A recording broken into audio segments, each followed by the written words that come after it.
Ano na? Kape tayo, kape? O alak? O, ito na.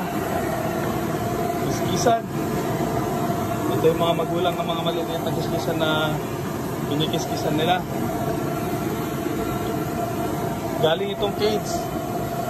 Aquarium ito, aquarium.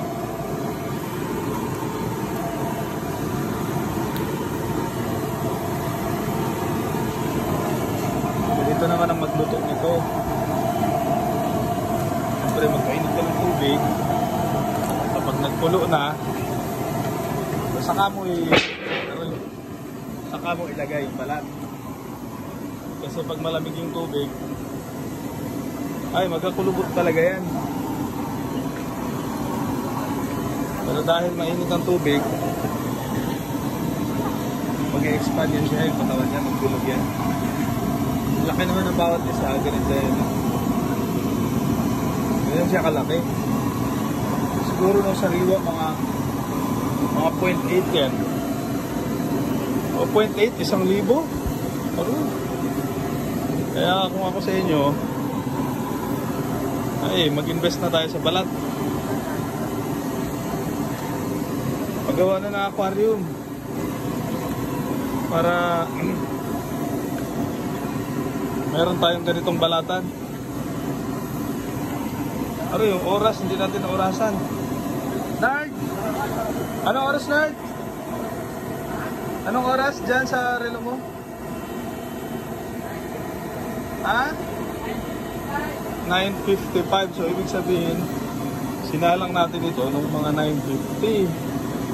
Naka 5 minutes na tayo na halo.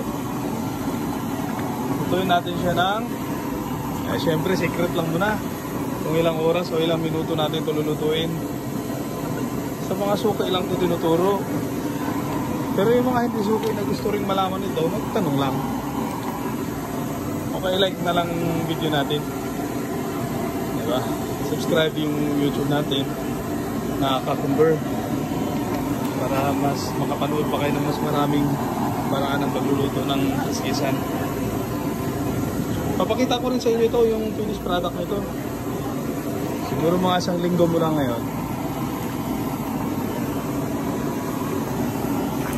Ayan siya.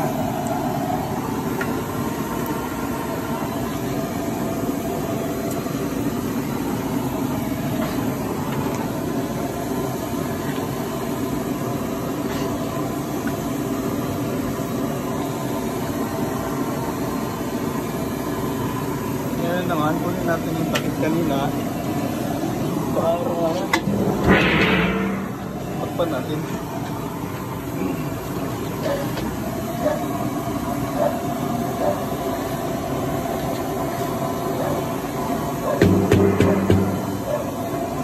Ganyan lang. Ngayon tingnan natin kung anong ginagawa ni Rabini dito sa loob. Doy, gawa mo dyan.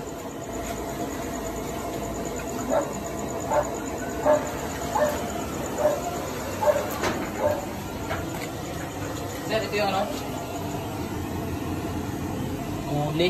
Buli. Stonefish. Ang kilo naman ng stonefish ay 7,100.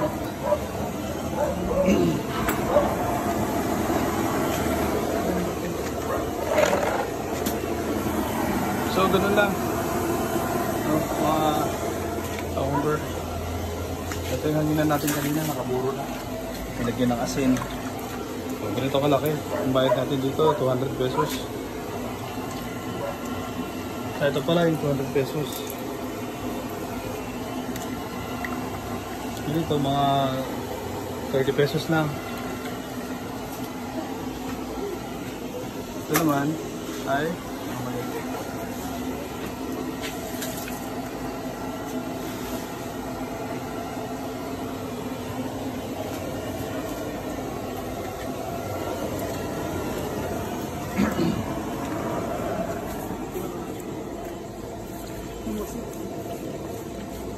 Sir.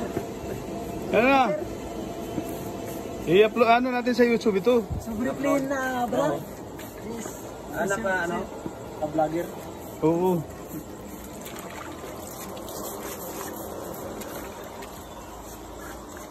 Tapos yan, syempre, buburuin natin yan. Nakaganito na siya. Ayan o. Meron na siyang asin. Nagkabunan na ng asin o. Diba?